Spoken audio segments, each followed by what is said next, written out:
ipinasa ni Police Major Val A. Simangan ang pamumuno ng Lalo Police Station kay Police Captain Franco Artudao sa ginanap na turnover of office ceremony sa LGU ng Lalo Building.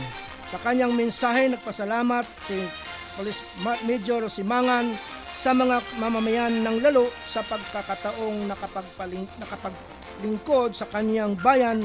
Aniya na natiling espesyal sa kanya ang Lalo kahit natapos ng kanyang panunungkulan bilang hipi ng pulisya.